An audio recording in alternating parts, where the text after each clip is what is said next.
तो micro processor के देखते हैं एमसीक्यूज़। बस यहाँ पे एक चीज़ का अंतर है कि ये जो 195 एमसीक्यू हैं इसमें माइनस जो भी हमारे प्रोग्रामिंग वाले क्वेश्चंस हैं जिसमें प्रोग्राम इन्वॉल्व है उनको हमने नहीं किया है। तो जितने भी थ्योरेटिकल और वन लाइनर क्वेश्चन है वो ज़्यादातर हमारे यहाँ पे होंगे। जैसे कि पहला, विच of the following is not found in the motherboard of the personal computer. तो मदरबोर्ड में हमारा क्या चीज़ नहीं आती है, तो हमारा डीएमए कंट्रोल आता है, प्रोग्रामर टाइमर आता है, प्रोग्रामेबल इंटरप्ट कंट्रोलर आता है। जो ये चीज़ है वीडियो डिस्प्ले अडाप्टर, ये बाहर से उसमें लगाया जाता है, तो ये पीसी मदरबोर्ड में हमारा नहीं आता है। उसके बाद फोर्थ पे आते हैं एफ एक्स, ये हमारा 10 स्क्वायर एक्स है, जो ये सिंबल है stand for greatest integer function. तो इसके अंदर जो भी ग्रेटेस्ट इंटीजर होगा वो हम यहाँ पे लिखेंगे। तो इसमें हमें करेक्ट ऑप्शन को बताना है। तो जैसे F X continuous at X equal to 0 and F X 0 upon F X and X equal to 0। यहाँ पे मेन चीज़ क्या है, F X not derivable at X equal to 0। तो ये कभी भी एक्स इजकल टू 0 पे डेरिवेबल नहीं होगा। बस इतना याद रखना है कि अगर ये है F x is greatest integer function 10 square x, तो ये कभी भी हमारा एक्स इजकल टू 0 पे डेरिवेबल नहीं होगा। तो बस इतना याद रखना है। ये वैसे भी माइक्रो प्रोसेसर का क्वेश्चन नहीं, ये कुछ कह सकते हैं मैथ का या मिक्स क्वेश्चन है। उसके बाद आता है micro programming is a technique commonly use to implement. तो माइक्रो प्रोग्रामिंग एक टेक्निक है, उसका हम कॉमनली किसके लिए यूज़ करते हैं, to control unit, to implement control unit of the processor. तो डेटा पाथ नहीं, cache memory, none of the one, control unit of the processor के लिए माइक्रो प्रोग्रामिंग का हम इस्तेमाल करते हैं। उसके बाद सेकंड पे आते हैं personal computers basic input output system. तो जो बेसिक इनपुट आउटपुट सिस्टम होता है उसी को बायोस कहते हैं। तो ये बायोस हो गया। तो बायोस के बारे में हम पूछा जा रहा है कि बायोस क्या है, रोम चिप से मिल के बना है, या फिर ये पूरा इंग्लिश में गायब कर दिया। ये है कि पर्सनल कंप्यूटर्स के basic input output system BIOS को निम्न में से कहाँ संचित किया जाता है, बनाया जाता है। तो रोम चिप्स में हमारा बायोस होता है। मतलब बायोस यूजली कहाँ होता है, रोम के अंदर होता है। हमारा रीड ओनली मेमोरी जो होती है हार्ड डिस्क के अंदर होता है। तो रोम चिप्स के अंदर हो गया हमारा बायोस। उसके बाद बात करते हैं हमारा थर्ड की कि program which translates an assembly level language program into binary machine level language. मतलब असेंबली लैंग्वेज प्रोग्राम जो होता है उसको कौन सी चीज़, कौन सा टाइप का सॉफ्टवेयर बाइनरी मशीन लैंग्वेज में ट्रांसलेट करता है, तो उसे हम असेंबलर कहते हैं। जो असेंबली लेवल बोले, लेवल लैंग्वेज बोले या लैंग्वेज प्रोग्राम बोले, एक ही बात है। तो इसको जो ये है असेंबली वाला, इसको जो ट्रांसलेट करता है मशीन बाइनरी मशीन लैंग्वेज में, तो उसको असेंबलर कहते हैं हम। और भी चीज़ यहाँ पे है इंपॉर्टेंट है, ट्रांसलेटर एक भाषा को दूसरे एक भाषा के प्रोग्राम को दूसरे भाषा में बदलता है, तो हमारा ट्रांसलेटर हो जाता है। और ये जब वही ट्रांसलेशन हम बेसिक असेंबली लैंग्वेज पे कर रहे हैं तो वो असेंबलर है। कंपाइलर क्या है, उच्च भाषा जैसे C++ जावा के प्रोग्राम को निम्न भाषा या मशीनी भाषा में बदलता है, ठीक है, मशीन लैंग्वेज में बदलता है। तो और ये हाई लेवल लैंग्वेज है C++ ये सब, तो वो कंपाइलर करता है, जो उल्टा करता है, जो इसका उल्टा कर रहा है ट्रांसलेटर का या फिर ये हमारा जो असेंबलर का। और कंपाइलर हमने पढ़ लिया। और इंटरप्रेटर क्या होता है, उच्च भाषा के प्रोग्राम को मशीनी भाषा निम्न भाषा में बदलता है। तो ये भी लगभग वही काम करता है जो ऊपर ये करता है, कंपाइलर बदलता है। इंटरप्रेटर कंपाइलर से थोड़ा अलग है, ये समझते हैं। इंटरप्रेटर कंपाइलर से थोड़ा अलग है। इंटरप्रेटर एक स्टेटमेंट को एक ही समय में ट्रांसलेट कर सकता है, जबकि कंपाइलर एक बार में सारे स्टेटमेंट। तो इंटरप्रेटर और कंपाइलर एक जैसी चीज़ हो गई। ओके, बस इसमें ये अंतर है इन दोनों में कि इंटरप्रेटर एक बार में एक ही स्टेटमेंट को हमारा कर पाता है, मतलब इंटरप्रेटर जो है वो स्लो है, ये कह सकते हैं। और कंपाइलर हमारा गुड है, जल्दी से काम करता है, सब पूरे प्रोग्राम को एक ही बार में कंपाइल कर देता है। इंटरप्रेटर एक एक लाइन करके करता है। तो इंटरप्रेटर कंपाइलर एक जैसी चीज़ें हो गई, जो हाई लेवल लैंग्वेज को लो लेवल में या मशीन लेवल में चेंज करते हैं। और हमारा लगभग असेंबलर ट्रांसलेटर एक जैसी चीज़ हो गई, जो हमारा असेंबली लेवल लैंग्वेज को बाइनरी मशीन लेवल में बदलता है। उसके बाद आ गया हमारा 6, तो कंपेयर टू सिस्क प्रोसेसर और रिस्क प्रोसेसर हैज़। तो ये क्या है, इसका सिस्क और इसका मतलब है कॉम्प्लेक्स इंस्ट्रक्शन सेट कंप्यूटिंग, और ये रिड्यूस इंस्ट्रक्शन सेट कंप्यूटिंग। मतलब सी से कॉम्प्लेक्स और यहाँ आर से रिड्यूस्ड, इतना अंतर आ जाता है। तो कंपेयर टू सिस्क के कंपैरिजन में रिस्क के पास यहाँ पे क्या होता है, very less number of instruction होती है। अब ये ऑब्वियस ही बात है, उसके नाम में ही है रिड्यूस्ड, तो उसमें जो नंबर ऑफ इंस्ट्रक्शंस है उनको हमने रिड्यूस कर दिया है। तो इसका ये बीएसएनएल में 2001 में क्वेश्चन पूछा गया था। उसके बाद ये क्वेश्चन भी काफ़ी कॉमन है, इनमें से किसको एक कैरेक्टर को प्रस्तुत करने के लिए 7 बिट की आवश्यकता होती है। तो जहाँ पे भी 7 बिट्स का जिक्र आ जाता है कभी भी, तो वहाँ पे हम बात करते हैं अस्काई की। ओके, तो वहाँ पे अस्काई की बात करते हैं, ASCII। स्काई के अंदर एक कैरेक्टर को लिखने के लिए, जैसे कैरेक्टर मतलब जैसे ए है, ए को लिखना है तो हमें करीब 7 बिट की ज़रूरत पड़ती है स्काई के अंदर, ये चीज़ है। उसके बाद देखते हैं 8th पे, the software use to drive micro processor based system is called. तो माइक्रो प्रोसेसर बेस्ड सिस्टम को ड्राइव करने के लिए कौन सा सॉफ्टवेयर चाहिए? असेंबली लैंग्वेज चाहिए हमको। ओके, असेंबली लैंग्वेज चाहिए माइक्रो प्रोसेसर बेस्ड सिस्टम को ड्राइव करने के लिए। नेक्स्ट बात करते हैं 12 की, in which of the following version of computer microprocessor was used. तो कंप्यूटर के किस वर्जन में माइक्रो प्रोसेसर का यूज़ किया गया था? तो पहली बार जो 4th जनरेशन कंप्यूटर हमारा था, ये B option, the 4th generation computer में पहली बार माइक्रो प्रोसेसर का इस्तेमाल किया गया था। जैसे पहले ट्रांजिस्टर्स यूज होते थे, वैक्यूम ट्यूब यूज होते थे बहुत पहले की उसमें।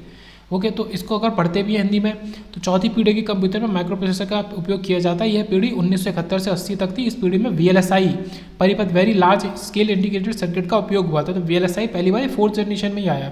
इसमें लगभग 5000 ट्रांजिस्टर एक चिप में होते हैं, इसी को हम VLSI कहते हैं। नेक्स्ट देखते हैं पहले इसको एक बार 8th को और देख लेते हैं कि the software use to drive micro processor based system. तो माइक्रो प्रोसेसर बेस्ड सिस्टम को चलाने के लिए असेंबली लैंग्वेज वाला सॉफ्टवेयर हमको चाहिए, उसको असेंबली लैंग्वेज वाला सॉफ्टवेयर बोलते हैं। तो फर्मवेयर नहीं, हाई लेवल लैंग्वेज नहीं, बेसिक इंटरप्रेटर इंस्ट्रक्शन नहीं। और ये हमने देख लिया माइक्रो प्रोसेसर पहली बार 4th जनरेशन में आया है। उसके बाद हम बात करते हैं, ये क्वेश्चन जो मैंने ऊपर बोला था कि बार बार आता है कि स्काई इज, तो इसको कितने बिट के हिसाब से इसको पूछ लिया गया है। तो यहाँ पे 4 बिट, 2 बिट, 7 बिट, 8 बिट, तो और 7 बिट इनपुट आउटपुट कोड होता है स्काई। तो यहाँ पे मेन चीज़ ये बिट पता होना चाहिए। स्काई की full form American standard code for information interchange. तो आई से इंफॉर्मेशन इंटरचेंज, AS से अमेरिकन स्टैंडर्ड और कोड फॉर इंफॉर्मेशन इंटरचेंज। ये 7 बिट का होता है। उसके बाद बस इन अ कंप्यूटर इज, बस असल में कंप्यूटर के अंदर क्या होता है? एक बंच ऑफ वायर होता है। बंच ऑफ वायर होता है मतलब बहुत सारे वायर, पाथ, बहुत सारे पाथ कम्युनिकेशन के लिए, जैसे इधर जाए इधर जाए। तो ये पूरा जो पाथ का बंच होता है, इसको हम क्या बोलते हैं? बस बोलते हैं कंप्यूटर के अंदर। उसके बाद आ गया हमारा, इसके बारे में पढ़ लेते हैं कि बस, ये आ गया बस, तारों के समूह को बस कहते हैं। यह सूचना निर्देश को एक कंप्यूटर से दूसरे कंप्यूटर तक ले जाता है। ये 3 प्रकार का होता है। तो 3 प्रकार है, कंट्रोल बस, डेटा बस और एड्रेस बस। कंप्यूटर या फिर माइक्रो कंट्रोलर प्रोसेसर जिसने भी पढ़ा उसको ये 2 चीज़ तो हमेशा पढ़ने को मिली, डेटा और एड्रेस। जैसे डेटा लाइन, एड्रेस लाइन्स। हर चीज़ का एक तो एड्रेस होता है, मतलब एक तो हर चीज़ डेटा के फॉर्म में होती है डेटा। अब जो वो डेटा है तो वो कहीं ना कहीं सेव होता है, तो ये जिस जगह सेव हुआ है इसका एक एड्रेस होता है। तो एड्रेस और डेटा बहुत इंपॉर्टेंट है, बार बार ये चीज़ें आती है। तो डेटा और एड्रेस, और एक हमारा कंट्रोल बस हो गया जो चीज़ों को कंट्रोल करती है। फिर आता है नॉट अ पेरिफेरल डिवाइस। तो हमारी कौन सी पेरिफेरल डिवाइस नहीं है? तो इसका मतलब कौन सी है? विजुअल डिस्प्ले यूनिट है, मॉडेम है, पेन ड्राइव है। तो जो हमारी मेन मेमोरी चिप है वो हमारी पेरिफेरल डिवाइस नहीं है। तो main memory chip peripheral device नहीं है। तो वो वह डिवाइस जो किसी भी प्रकार से कंप्यूटर में काम करने के लिए बाहर से जोड़ी जाती है, जा सके, जैसे scanner, tape drive, microphone, loud speaker. तो जितनी भी डिवाइस जो बाहर से जोड़ी जाती हैं वो पेरिफेरल डिवाइस होती हैं। बस मेन चीज़ ये है। ओके, पेरिफेरल डिवाइस के बारे में कि वो बाहर से जोड़ी जा रही है, माउस है, प्रिंटर है, कीबोर्ड है, ये सारी चीज़ें। तो मेन मेमोरी चिप है तो वो तो बाहर से नहीं जोड़ी गई है, इस वजह से वो पेरिफेरल डिवाइस नहीं है। उसके बाद 14 में, विच one of the following device is not an example of embedded system. तो हमारा जो माइक्रो प्रोसेसर है वो एम्बेडेड सिस्टम नहीं है। एम्बेडेड सिस्टम का मतलब क्या होता है कि आपके माइक्रो प्रोसेसर तो हो ही, उसके संग आपका मतलब जो कीज़ हो गई, इनपुट देने के लिए कंट्रोल यूनिट हो गई, तो ये सारी चीज़ें, बस हो गया। बहुत सारी चीज़ों का जब कॉम्बिनेशन मिला के हम बनाते हैं तो एक माइक्रो कंट्रोलर बनाते हैं। और उस माइक्रो कंट्रोलर को हम बोल सकते हैं कि लगभग वह एम्बेडेड सिस्टम है। पर कुछ चीज़ें एकदम कंप्लीट होती हैं, जैसे मोबाइल है। मोबाइल भी एक कैसी कंप्यूटर टाइप की डिवाइस ही है। डिजिटल कैमरा है, टैबलेट है, टैबलेट मतलब मोबाइल वाला टैबलेट उसके जैसा। तो ये सारी टोटल एम्बेडेड सिस्टम है, बट हमारा माइक्रो प्रोसेसर नहीं है, क्योंकि माइक्रो प्रोसेसर खुद एम्बेडेड सिस्टम के अंदर का एक छोटा सा पार्ट है। उसके बाद बात आता है कि vacuum tube were replaced by transistors in. तो वैक्यूम ट्यूब हमारे होते थे फर्स्ट जनरेशन के। ओके, वैक्यूम ट्यूब जो होते थे वो फर्स्ट जनरेशन के हमारे होते थे, फर्स्ट जनरेशन कंप्यूटर के अंदर होते थे। उनको ट्रांजिस्टर ने रिप्लेस किया कब? सेकंड जनरेशन में। तो फर्स्ट जनरेशन में वैक्यूम ट्यूब, सेकंड में ट्रांजिस्टर, फोर्थ में माइक्रो प्रोसेसर। तो यही चीज़ें वैक्यूम ट्यूब का ट्रांजिस्टर से दूसरी पीढ़ी के कंप्यूटर में बदला गया, जिससे दूसरी पीढ़ी के कंप्यूटर का आकार छोटा हो गया था तथा गति भी माइक्रो सेकेंड हो गई थी। तो स्पीड भी बढ़ गई और साइज भी छोटा हो गया।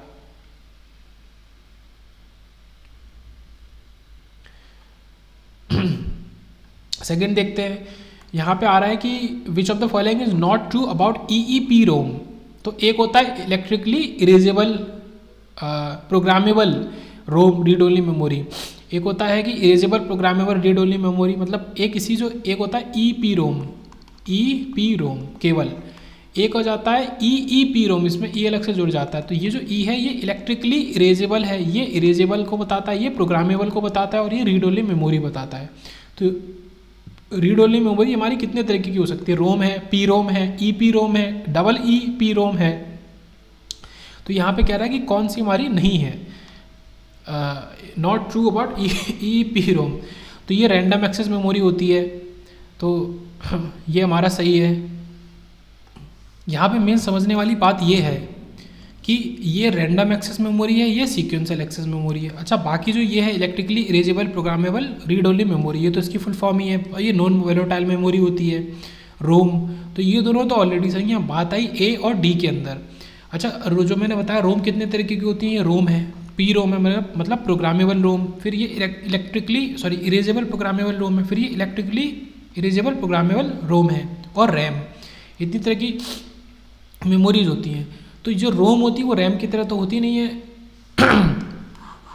तो रैम को, उसका नाम ही है रैंडम एक्सेस मेमोरी। जब उसमें हम डेटा को एक्सेस करते हैं तो रैंडमली एक्सेस कर सकते हैं, कोई सीक्वेंस नहीं है, कोई डायरेक्शन नहीं है। और जो सीक्वेंशियल एक्सेस मेमोरी होती है, जिसे हम SAM भी कहते हैं, तो इसमें एक सीक्वेंस फॉलो होता है कि उस सीक्वेंस के तहत ही हम डेटा को एक्सेस कर सकते हैं। तो क्योंकि ये पूछ रहा है कि EEPROM के बारे में क्या सही नहीं है, तो वो उसमें रैंडमली हम डेटा को एक्सेस नहीं कर सकते, क्योंकि असल में EEPROM है क्या, एक तरीके की रोम ही तो है। तो रोम है, इस वजह से ऐसा है। तो इस वजह से ये जो ऑप्शन डी होगा यहाँ पे, ये डी गलत है, यहाँ पे ऑप्शन ए होगा, क्योंकि ये किसकी बात हो रही है, ये तो रैम की बात कर रहा है। तो रोम कभी रैम के इक्वल नहीं हो सकता, ये चीज़ है। उसके बाद बात करते हैं 19 की, accumulator is an integral component of dash. तो CPU का एक इंटीग्रल कंपोनेंट है अक्यूमुलेटर। तो ये अच्छा क्वेश्चन है काफ़ी। CPU जो होता है उसके 3 मुख्य भाग होते हैं, control unit, arithmetic logic unit और मेमोरी रजिस्टर। और अक्यूमुलेटर भी उसी में आ जाता है हमारा। उसके बाद ये तो हो गया। उसके बाद आता है number of bits needed to code 64 operation. अगर 64 ऑपरेशन है उसको कोड करने के लिए, तो हमेशा 2 की पावर में इसको सॉल्व करो कि 2 की power something is equal to 64। इतने ऑपरेशन है तो इतनी, तो ये नंबर ऑफ बिट्स होता है जो 2 की पावर पे चढ़ा होता है। तो 6 बिट्स हमको चाहिए, क्योंकि 2 की पावर 6 इज 64। तो 6 बिट्स हमको चाहिए अगर 64 ऑपरेशन को हमको कोड करना है तो। फिर इधर आ गया कि which of the following is not true about EEPROM। यहाँ पे भी वही चीज़ आ रही है कि erasable programmable read only memory और नॉन वोलेटाइल मेमोरी, तो एकदम ठीक है। अब एक बात है रैंडम एक्सेस मेमोरी की, एक बात है सीक्वेंशियल एक्सेस मेमोरी की। तो यहाँ पे क्या है कि चलो ठीक है, यहाँ से एक कंक्लूजन निकल के आ रहा है कि अगर इस तरीके का MCQ आता है जहाँ पे EEPROM की बात करें या फिर केवल EEPROM की बात करें, तो आप उस ऑप्शन में कह सकते हैं कि वो रैंडम एक्सेस मेमोरी है। मतलब रैंडम एक्सेस मेमोरी तो होती ही रैंडम एक्सेस मेमोरी है, पर रोम भी उसी तरीके से काम कर सकती है। रोम के अंदर भी आप डेटा को रैंडमली ही एक्सेस करते हो, सीक्वेंशियल के संग नहीं करते। इस वजह से ये दोनों जब आते हैं तो उसका जो होगा कि नॉट ट्रू, तो ये दोनों ही सीक्वेंशियल एक्सेस मेमोरी नहीं होंगी। मैं फिर से बोल देता हूँ, जो ऊपर वाले में भी था, तो यहाँ पे A और D में बात फंसी थी कि सीक्वेंशियल होगा कि रैंडम, क्या गलत होगा। तो जो हमारा EEPROM होता है वो सीक्वेंशियल एक्सेस मेमोरी नहीं होता, वो रैंडम हो सकता है। तो ये नहीं होता सीक्वेंशियल एक्सेस मेमोरी। अच्छा, सीक्वेंशियल एक्सेस मेमोरी फिर होता क्या है, तो जो हमारी ये मेमोरी होती है मैग्नेटिक टेप, CD, DVD, ये अलग से जिसमें हम डेटा को स्टोर करते हैं, ये हमारी सीक्वेंशियल एक्सेस मेमोरी होती है। तो क्योंकि रोम के अंदर भी हम डेटा को रैंडमली ही एक्सेस करते हैं, तो असल में वो भी रैंडम एक्सेस मेमोरी होती है, पर स्पेसिफिक नहीं होती, उनको किसी और काम के लिए यूज़ करते हैं, इसलिए उनको रोम बोलते हैं। तो ये चीज़ है। तो हमारा रोम और रैम दोनों ही सीक्वेंशियल एक्सेस मेमोरी नहीं होती, वो रैंडम ही एक्सेस मेमोरी होती है। तो सीक्वेंशियल एक्सेस मेमोरी हमारा मैग्नेटिक टेप, CD, DVD इस तरीके से हो गया। उसके बाद आती है 17 की, the use of cache memory या cache in a computer system increases the available speed of the memory access. तो हम कैश मेमोरी को अलग से क्यों यूज़ करते हैं, 2 से 3 MB की होती है या उससे ज़्यादा आने लगी है, ये पहले इससे कम आती थी, इतना केवल MB कैश मेमोरी इतनी छोटी होती है, तो उसको छोटा ही लेते हैं कि जो बहुत ही करंट में हमारा काम चल रहा है प्रोग्राम का, तो वो उस कैश में चला जाता है, तो फिर क्या उससे स्पीड बहुत हाई हो जाती है हमारे कंप्यूटर के वर्क करने की। तो कैश मेमोरी केवल एक काम करता है, स्पीड को बढ़ाता है। बाकी जो ऑप्शन है अवेलेबल मेमोरी स्पेस, तो उसका स्पेस खुद ही इतना छोटा है। Available memory space for the data ऐसा नहीं है, स्पीड को बढ़ा देता है। उसके बाद बात करते हैं assembly language is a machine dependent language. तो ये याद करने वाला हो गया कि असेंबली लैंग्वेज जो है वो हमारी एक मशीन डिपेंडेंट लैंग्वेज है। उसके बाद और आगे चलते हैं, the difference between memory and storage is that the memory is dash and storage is, देखो मेमोरी क्या है, टेम्परेरी है, और स्टोरेज का नाम ही है कि उसमें स्टोर किया जा सकता है, इसलिए उसको स्टोरेज बोलते हैं। तो वो परमानेंट होता है। तो टेम्परेरी परमानेंट के रिगार्डिंग पूछा था कि मेमोरी टेम्परेरी होती है और स्टोरेज हमारा परमानेंट होता है। जबकि मेमोरी वोलेटाइल भी होती है और स्टोरेज हमारा नॉन वोलेटाइल होता है। तो मेमोरी हमारी रैम हो गई, स्टोरेज रोम हो गया। फिर बात करती है फास्टेस्ट मेमोरी सेल कौन सा होता है, सबसे फास्टेस्ट। तो सेमीकंडक्टर मेमोरी जो होती है वो सबसे ज़्यादा फास्ट होती है हमारी। ओके, बबल मेमोरी नहीं, सेमीकंडक्टर रैम नहीं, सेमीकंडक्टर मेमोरी। तो fastest memory cell is semiconductor memory. उसके बाद आता है 26, the basic memory cell in a D RAM is, D RAM मतलब डायनेमिक रैम के अंदर बेसिक मेमोरी सेल किस चीज़ से बना होता है, तो एक कैपेसिटर और एक मॉस स्विच। ये काफ़ी इंपॉर्टेंट है कि अगर ये डी रैम है तो इसके अंदर क्या होगा, एक कैपेसिटर होगा और एक हमारा मॉस स्विच होगा। तो ये दो चीज़ होती हैं एक डी रैम के अंदर। तो ये याद करने वाला पॉइंट, अच्छा पॉइंट है। डी रैम के अंदर एक कैपेसिटर, एक हमारा मॉस स्विच होता है। उसके बाद आता है कि नंबर ऑफ, ये क्वेश्चन बहुत इंपॉर्टेंट है, ये गेट में काफ़ी बार पूछ लिया जाता है कि इसमें कह रहा है कि the number of bits needed to address 4K memory, 4K memory को एड्रेस करने के लिए कितनी बिट्स चाहिए। 4K को आप ब्रेक कर लो, 4K मेमोरी को आप कैसे लिख सकते हो, 2 की पावर 2, फिर K को 2 की पावर 10 क्योंकि 1000 है, तो 2 की पावर 10 लिखेंगे K को, और फिर ये बन गया हमारा 2 की पावर 12। तो इसी तरीके से आपसे पूछा जा सकता है 64K मेमोरी, 16K मेमोरी है, 32K मेमोरी। तो उसी को आप इसी तरीके से लिखोगे, K को तो 2 की पावर 10 और उसके पहले जो भी होगा उसको भी लिख दोगे, उनको एक साथ कर दोगे। तो इसके ऊपर जो पावर आ रही है ये 2 की पावर 12, यही हमारी एड्रेस लाइन की संख्या होगी, मतलब ये 12 हमें देगा। तो अगर मैं बोलूँ कि अगर आपसे पूछे कि 64K मेमोरी को करने के लिए तो ये 2 की पावर 6 और 2 की पावर 10 मतलब 16 आपको चाहिए होगा। 16, इसका आंसर 16 हो जाएगा अगर ये 64 की बात करें। तो ये एक मैंने डिफरेंट एग्जाम्पल भी बता दिया इसी की मदद से। चलो इसको हटा देते हैं। तो यहाँ पे आंसर 12 हो गया। सीधे से याद रखना है कि जो K है उसका मतलब 2 की पावर 10 की तरह यूज़ करना है यहाँ पे। उसके बाद आता है in micro processor based system DMA refers to direct memory access. तो DMA जो होता है वो उसका क्या मतलब होता है, direct memory access for input output devices. अब डायरेक्ट मेमोरी एक्सेस तो तीनों में है, for user, for micro processor, ये भी माइक्रो प्रोसेसर ही लिख दिया है, एंड यूज़र, तो वो केवल फॉर इनपुट आउटपुट डिवाइसेस होता है DMA, direct memory access for input output devices. उसके बाद पहले देखते हैं 28, what is the magnitude of data stored by latch. तो लैच और फ्लिप फ्लॉप दोनों एक बिट ऑफ डेटा को ही स्टोर कर पाते हैं केवल। ये जिसने डेली पढ़ा उसको अच्छे से आता है। उसके बाद आते हैं 24 पे, the number of address lines in 8 bit 4K ROM, 8 bit और 4K रोम। तो उसके बाद नेक्स्ट क्वेश्चन देखते हैं। यहाँ पे 8 बिट और 4K मेमोरी की बात हो रही है 24 के अंदर। तो 8 बिट 4K हमारा क्या हो गया, 4K बाइट्स हो गया, क्योंकि यहाँ पे ये पॉइंट बहुत इंपॉर्टेंट है कि जो 8 बिट है वो मिलके 1 बाइट को बनाता है।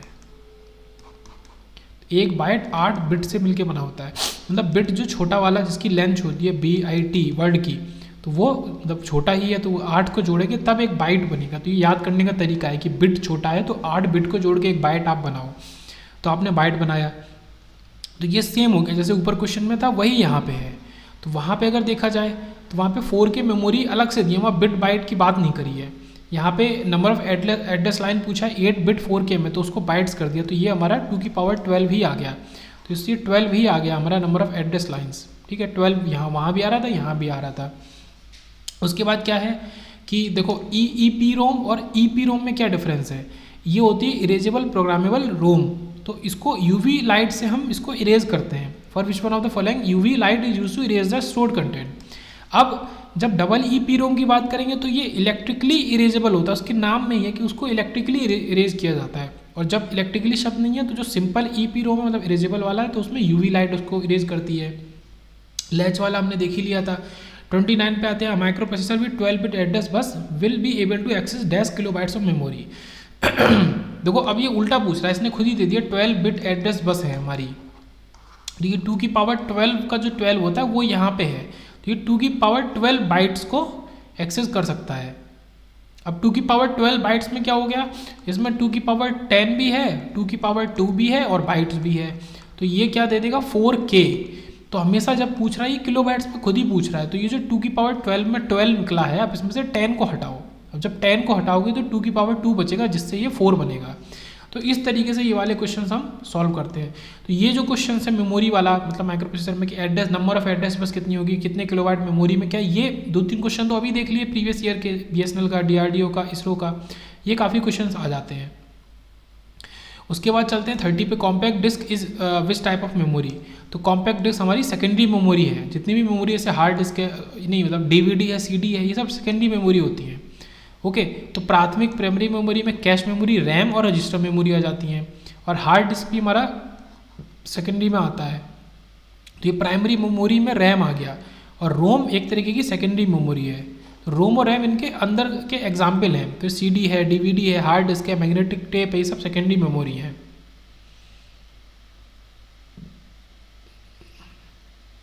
उसके बाद देखते हैं 34, which of the following memory is called as primary और मेन मेमोरी।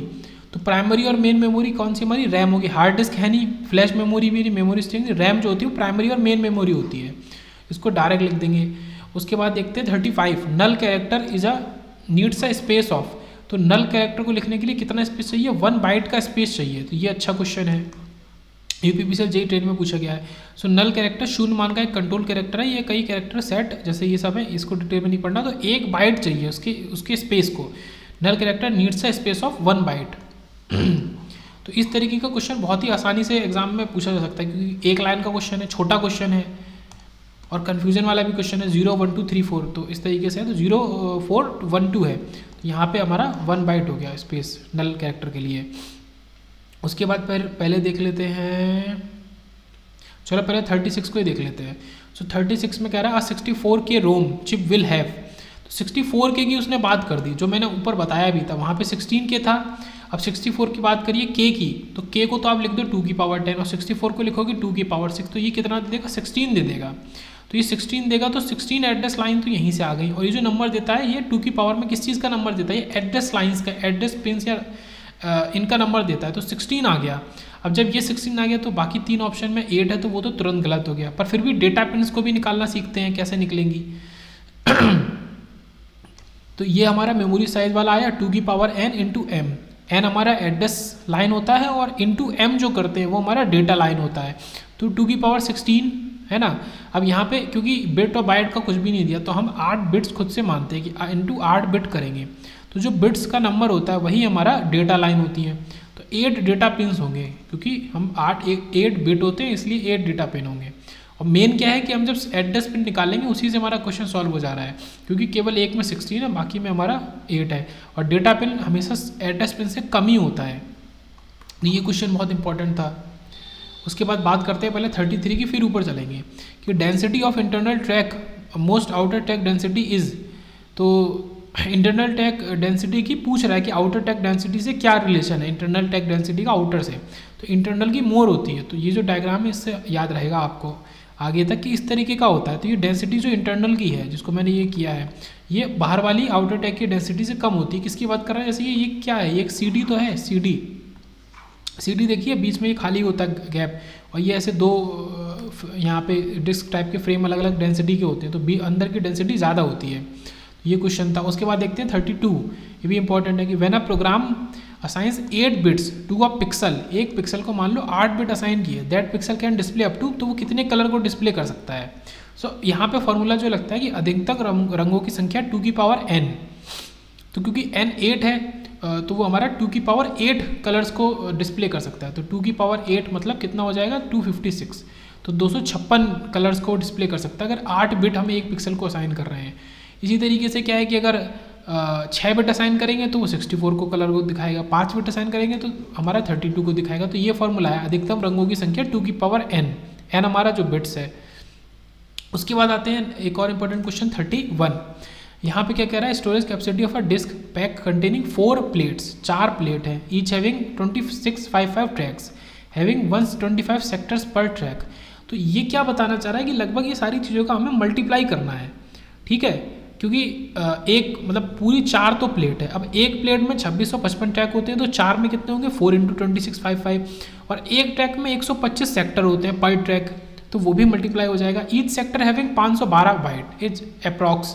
तो स्टोरेज कैपेसिटी पूछ रहा है, तो यहाँ पे कुछ भी नहीं करना है, चारों को सीधे से मल्टीप्लाई कर देना। देखो 4 × 2655 × 125 × 512, जब इसको सॉल्व करेंगे 2 की पावर 30 देगा, लगभग 1 GB। तो 1 GB देगा, तो इसको आप सॉल्व करके और इसको सॉल्व करके 2 की पावर 30 लिखना तो मुश्किल है, तो इसको याद कर लेंगे कि अगर इस तरीके का क्वेश्चन रिपीट हो जाता है कभी बाई चांस, तो सीधे से इसका आंसर 1 GB है। ये ज़रूरी है याद रखना, ओके 1 GB। उसके बाद आते हैं 37 पे। यहाँ पे भी वही बात कह रहा है कि 16 बिट एड्रेस बस की बात कर रहा है। 16 कब आएगा, जब 2 की पावर 16 होगा। 2 की पावर 16 कब होगा, जब 2 की पावर 6 और 2 की पावर 10 होगा। तो ये 2 की पावर 6 क्या बना देगा 64K, 64K। तो ये 64K डायरेक्ट इसका आंसर हो जाएगा। तो इस तरीके से सॉल्व करेंगे, जब एड्रेस पिन जितनी दी है उससे हम मेमोरी का साइज़ तुरंत पता कर सकते हैं। यही चीज़ देखो करिए, 2 की पावर 16 उसको अलग अलग करके लिखा, 2 की पावर 6 और 2 की पावर 10, तो इस तरीके से लिखा है।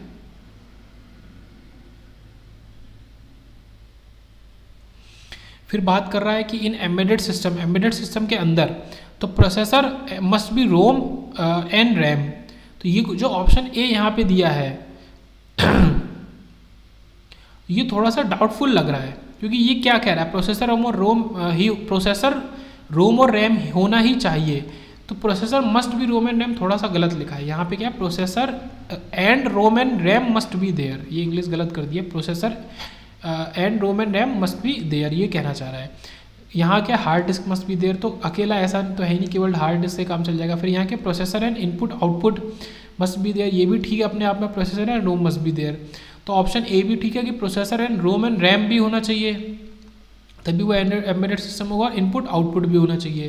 तो एम्बेडेड सिस्टम के अंदर ये सारी चीज़ें होनी चाहिए। तो मेरे हिसाब से तो ऑप्शन ए भी ठीक है और सी भी ठीक है, कि प्रोसेसर भी है और इनपुट आउटपुट और रोम भी है। उसके बाद आते हैं 39 में। एक बाइट में, देखो ये तो सीधा सा क्वेश्चन पूछ दिया, एक बाइट क्या है, कितने बिट होंगे, 8 बिट होंगे, बिट्स होंगे एक बाइट में, तो 8 बिट्स होंगे। तो ये जो इजी क्वेश्चन था। उसके बाद बात करते हैं 40 की, पहले देख लेते हैं। What are the number of memories required of, ठीक है, यहाँ अलग तरीके का क्वेश्चन है। 16 × 4 साइज कितनी मेमोरी चाहिए, 16 × 4 साइज की, to design a memory of 64 × 4 size. तो ये चीज़ हमें बताना है यहाँ पे। यहाँ पे थोड़ा सा डाउट नहीं है, मतलब क्वेश्चन में थोड़ा मिस प्रिंटिंग है कि अगर आप 64 × 4 साइज़ की मेमोरी डिज़ाइन करना चाह रहे हो और आप एक मेमोरी कितने, मतलब एक ब्लॉक कितने का यूज़ कर रहे हो, 16 × 4 का, जो क्वेश्चन में डेटा गिवन है उसके हिसाब से। तो ये कितना दे देगा आपको, ये 4 कटेगा, 16 4 × 4, तो आपको 4 ऐसे ब्लॉक चाहिए होंगे, तो आंसर हो जाएगा 4। बट क्योंकि इसमें यहाँ पे सॉल्यूशन में 8 है और यहाँ क्वेश्चन के हिंदी पार्ट में भी 8 गिवन है कि 16 × 8 साइज़ का आपको बनाना है मेमोरी। तो जब 64 × 8 करोगे, 64 × 8 और डिवाइड करोगे 16 × 4 से, तो ये आपको 8 दे देगा, तो इस वजह से आंसर 8 होगा। तो वहाँ पे तो क्वेश्चन ये तो आएगा नहीं, डिफरेंट आएगा, तो सॉल्यूशन आसानी से निकाला जा सकता है।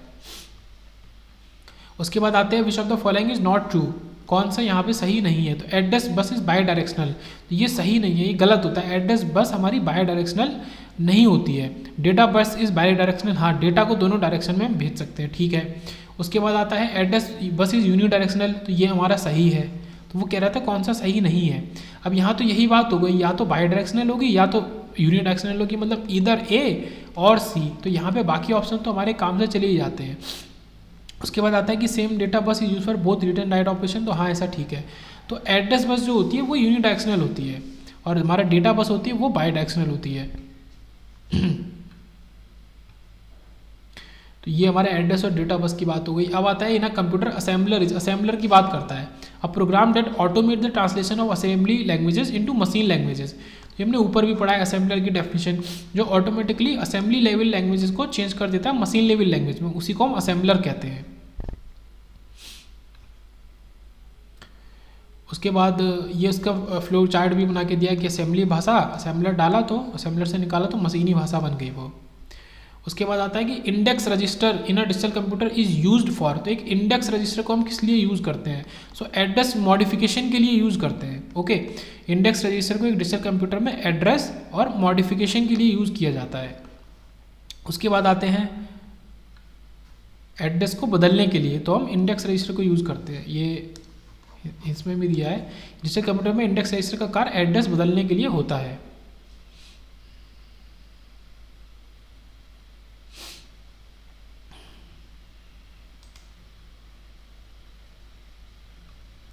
ये हमारा तो गया है काफ़ी।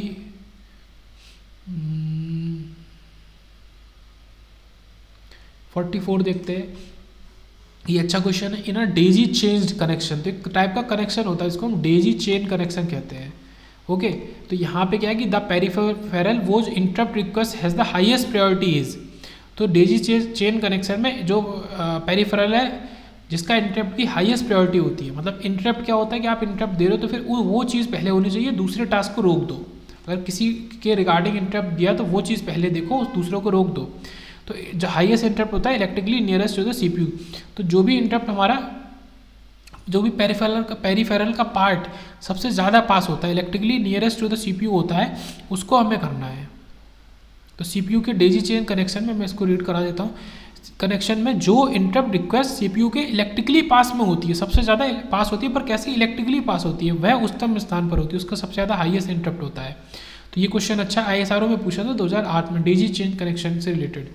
उसके बाद 48 देखते हैं, which of the following is use for serial access storage only, मतलब सीरियल एक्सेस ही सीरियली एक्सेस ही हम कर सकते हैं उसमें। तो मैग्नेटिक टेप जो होता है उसमें केवल सीरियली एक्सेस कर सकते हैं स्टोरेज। ये इंपॉर्टेंट है, ठीक है। मैग्नेटिक टेप वाला जो है कि use for serial access storage only magnetic tape.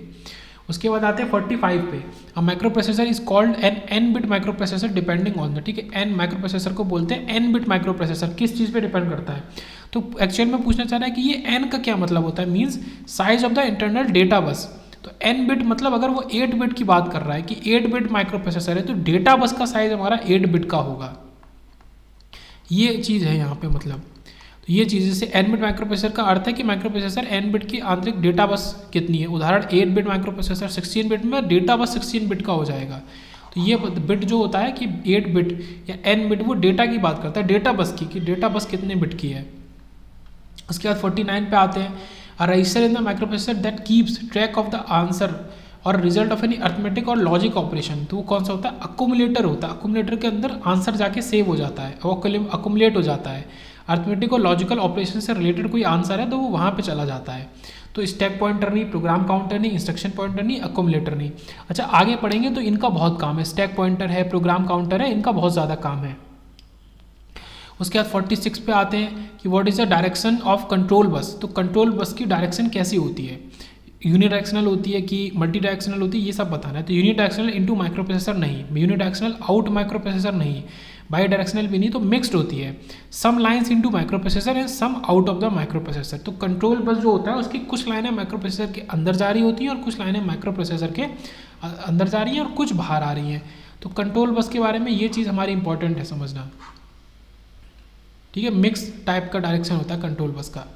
उसके बाद 50 को देखते हैं कि ready pin of the microprocessor is used. ये अच्छा क्वेश्चन है। एक रेडी पिन होती है माइक्रो प्रोसेसर के अंदर, उसको किस लिए इस्तेमाल करते हैं, तो हमारा टू इंट्रोड्यूस वेट स्टेट्स। तो ये बहुत अच्छा क्वेश्चन है, पूछा जा सकता है, ठीक है। वेट स्टेट्स को इंट्रोड्यूस करने के लिए, वेट स्टेट्स, ठीक है। रेडी पिन से क्या जुड़ा हुआ है, वेट स्टेट्स, वेट करने वाली, वेट कराने वाली। उसके बाद 47 देखते हैं, तो अब program having feature such as data abstraction, ठीक है, data abstraction, encapsulation and data hiding and polymorphism, inheritance.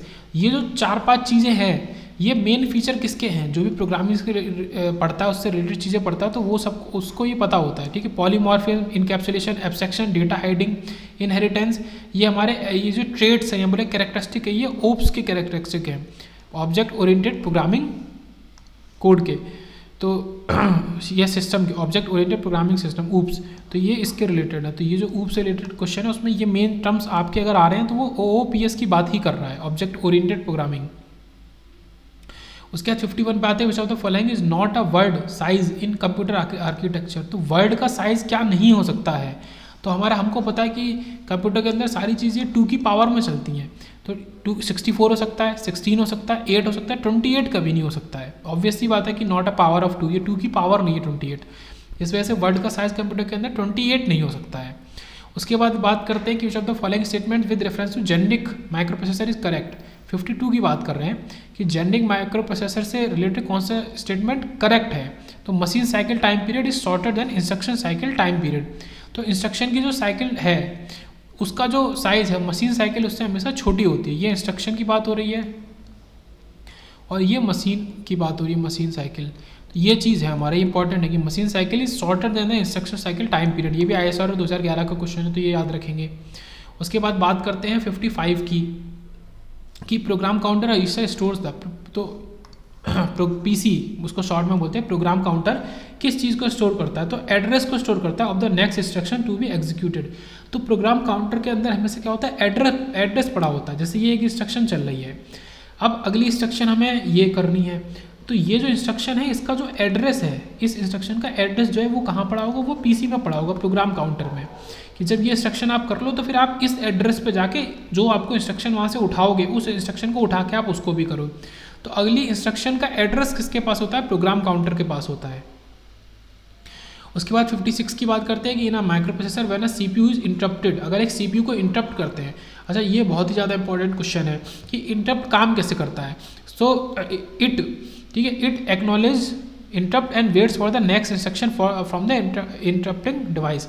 मतलब इंटरप्ट को एक्नॉलेज करता है, मतलब वो कहता है, हाथ हिलाता है, हाँ बोलता है, यस, मतलब उसको इशारा देता है कि हाँ मैंने तुमको सुन लिया। अगर मैं साफ मतलब ईजी भाषा में बात करूँ कि अगर कहीं से इंटरप्ट आया तो CPU का कहता है कि हाँ मैंने तुमको सुन लिया, और वो इंतज़ार करता है कि अब वो कहता है कि मैंने तुमको सुन लिया, अब तुम अगली इंस्ट्रक्शन भेजो और फिर मैं उस पर काम करता हूँ। तो ये चीज़ है कि it acknowledge the interrupt and waits for the next instruction from the interrupting device. फिर वो इंतजार करने लगता है कि नेक्स्ट इंस्ट्रक्शन आएगा तो उस पर वो काम करेगा। तो ये क्वेश्चन हो गया इंटरप्ट के बारे में। उसके बाद बात करते हैं 53 की in sign magnitude numbers. Sign magnitude number की अगर बात करें, ओके, तो MS बिट या बोलो तो MSB most significant fit, 0 stand for the positive number. तो MSB का जो 0 होता है, मतलब जब हम लिखते हैं ना कि 0 1 1 0, तो ये क्या होता है, साइन बताता है, साइन मैग्नीट्यूड फॉर्म में साइन बताता है। और ये क्या है, ये MSB है, और ये वाली LSB है, ये वाली ये LSB है, ये MSB है। तो यहाँ पे जो MSB होता है, MS बिट बोलो या MSB बोलो, मोस्ट सिग्निफिकेंट बिट का 0 क्या बताता है, वो पॉजिटिव नंबर के लिए करता है और 1 नेगेटिव नंबर के लिए करता है। तो इसमें केवल एक ही ऑप्शन सही है हमारा, B वाला। जैसे ये है एग्जाम्पल, तो ये जो 1 1 1 है ये तो 7 है, बट इसके संग अगर हमने 0 लगा दिया तो वो +7 है, ये 1 लगा दिया तो ये -7 है। अगर यही चीज़ हम बोलें कि ये नॉर्मल है तो फिर ये 1 1 1 1 ये अलग हो जाएगा, ये चीज़ अलग हो जाएगी, ये हमारा 15 बना देगा। और अभी यही -7 बना रहा है क्योंकि हमने बोला है कि ये साइन मैग्नीट्यूड फॉर्म है नंबर को लिखने का। तो इस पहले वाले डिजिट को हम नंबरिंग में काउंट नहीं करेंगे। जो 7 आएगा, जो नंबर आएगा वो आखिरी की 3 डिजिट से आएगा। उसके बाद बात करते हैं 54 की program counter registers is an integral part of. तो PC रजिस्टर किसका इंटीग्रल पार्ट है, ऑप्शन देखते हैं तो हमारा CPU का है। ऑब्वियस सी बात है कि रैम एक अलग चीज़ हो, कोई हार्ड डिस्क भी नहीं, कैश मेमोरी भी नहीं, CPU का एक इंटीग्रल पार्ट है हमारा प्रोग्राम काउंटर, क्योंकि वो जो अगली इंस्ट्रक्शन है उसका एड्रेस उसी के पास होता है। तो प्रोग्राम काउंटर पे 2 क्वेश्चन हो गए, इंटरप्ट पे हो गया। उसके बाद 57 पे आते हैं। यहाँ कह रहा है कि microprocessor 8085 can address location up to, कि एड्रेस लोकेशन अप टू कितना कर सकता है, तो 8085 64K तक कर सकता है। क्यों 64K किससे जुड़ा हुआ है, हमारा 2 की पावर 6 इंटू 2 की पावर 10 इजकल टू 2 की पावर 16 से जुड़ा हुआ है। तो ये जो 16 आया फाइनली, ये 16 इंपॉर्टेंट है। तो अप टू इसमें 16 क्योंकि एड्रेस लाइन होती है, एड्रेस लाइन के बारे में बताता है ना। तो माइक्रो प्रोसेसर 8085, अब हम माइक्रो प्रोसेसर का नाम लेके बात कर रहे हैं। तो माइक्रो प्रोसेसर 8085 के अंदर 16 एड्रेस लाइन होती हैं, और 16 एड्रेस लाइन होने की वजह से वो 64 की मेमोरी तक वर्क कर सकता है उसके ऊपर। तो इस वजह से ये होगा 64 के इसका आंसर हो जाएगा।